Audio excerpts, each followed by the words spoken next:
The first rule of working for the Afandi Empire: don't fall for the boss's son.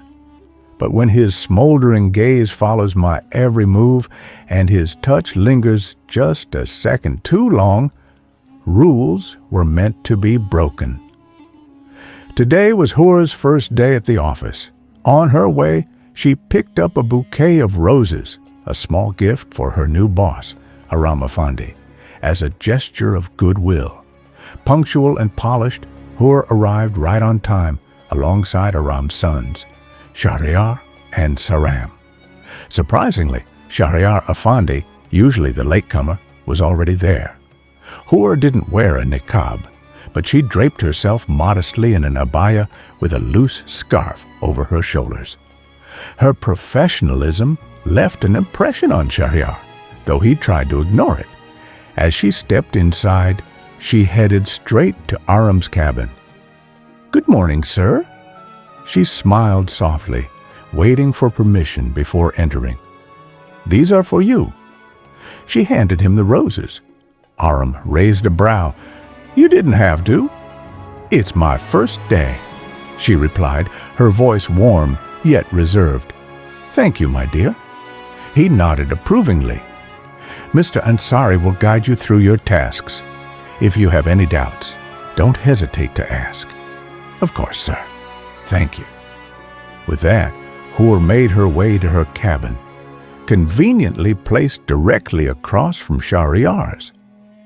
Though she couldn't see him, Shahryar had a clear view of her. He tried focusing on his files, but his gaze kept drifting toward her. There was something about her poise, her quiet confidence, that unsettled him. "Why can't I stop looking at her?" He cursed under his breath and forced himself back to work. But 5 minutes later, his eyes betrayed him again. Hoor, now at her desk, felt the weight of someone's stare. She glanced around but saw no one. Shaking off the odd sensation, she returned to her computer. Shahryar noticed her slight unease, and for some reason, it amused him. Meanwhile, Saram stepped out of the shower to find Maha sitting by the mirror, massaging lotion into her hands. Silently, he moved behind her, his lips curving into a smirk.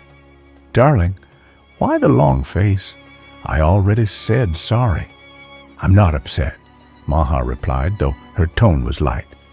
"Good." His voice dropped, teasing. "Then come to bed.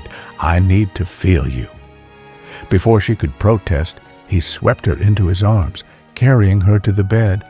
Maha buried her face in his chest, her cheeks burning. She knew exactly what he wanted. Saram laid her down, hovering over her like a storm cloud, leaving her no room to escape. He traced her lower lip with his teeth, tugging gently, his eyes locked onto hers.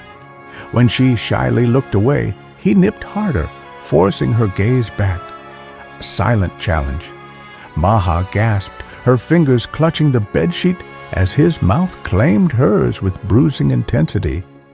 His hands roamed freely, slipping beneath her shirt, exploring every curve with possessive hunger. She arched against him, her breath hitching as he unzipped her blouse, exposing the delicate slope of her shoulders. His lips trailed down, marking her skin with searing kisses. "Saram!" Her voice trembled. But he wasn't stopping, not yet. He flipped her onto her stomach, his mouth scorching a path down her spine. Maha shuddered, her nails digging into the sheets. When she whimpered, he pulled her back against him, wrapping the blanket around them both. "Relax," he murmured against her neck. "I haven't even done anything yet." But the way his hand slid under her shirt told a different story. Maha's pulse raced as she caught their reflection in the mirror, her blouse undone, her hair tangled, her skin flushed. Saram's possessive grip left no doubt about his intentions. Please, I can't." "Can't what?" His voice was a dark whisper. She didn't answer, too overwhelmed by the heat pooling low in her stomach. Saram exhaled sharply, forcing himself to pull back. He grabbed her blouse and helped her into it, buttoning it with deliberate slowness. Before finishing, he pressed a kiss to her collarbone, his eyes burning into hers. "Next time," he promised, "I won't stop." Maha's breath hitched as he pulled her close again, tucking her against his bare chest, and for now, that was enough. "To be continued." "You're fired." His voice was ice. "Then why are your hands burning through my clothes?" I whispered. The richest CEO in Dubai just made one mistake. He underestimated how badly I'd fight to stay in his bed.